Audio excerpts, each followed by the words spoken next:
বাড়িতে হাতি পালতে চান বা দত্তক নিয়ে দেখভাল করতে চান, এখন নতুন সুযোগ তৈরি করছে বন দপ্তর।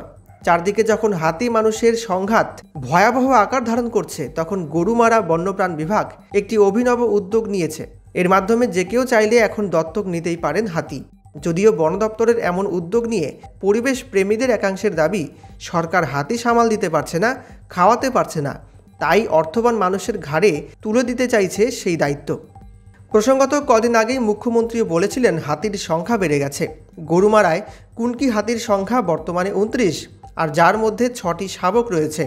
বন দপ্তরের পক্ষ থেকে জানা গিয়েছে, এই হাতিগুলির রক্ষণাবেক্ষণ, খাওয়া দাওয়া এবং চিকিৎসায় বছরে অনেক টাকা খরচ হয়। তাই এই খরচ বহন করতে আগ্রহী যদি কোনো ব্যক্তি বা সংস্থা, যে কেউ চাইলে আবেদন করতে পারবেন। আবেদন অনুযায়ী পূর্ণবয়স্ক হাতির জন্য বছরে খরচ হবে 2,20,000 টাকা, সাব অ্যাডাল্ট হাতির জন্য 1,90,000 টাকা এবং শাবকের জন্য 1,40,000 টাকা।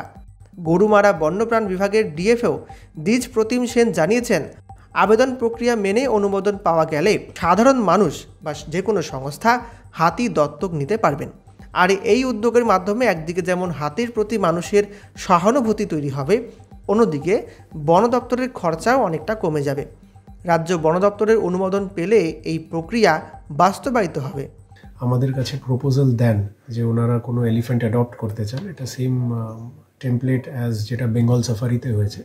তো সেরকম যদি কেউ আমাদের থেকে অ্যাডপ্ট করতে চান, তাহলে আমরা আমাদের সিনিয়র অফিসার্সদের কাছে সেই প্রপোজালটা পাঠাবো অ্যাপ্রুভালের জন্য। কতগুলো কুনকি হাতি রয়েছে এখন 29 রয়েছে।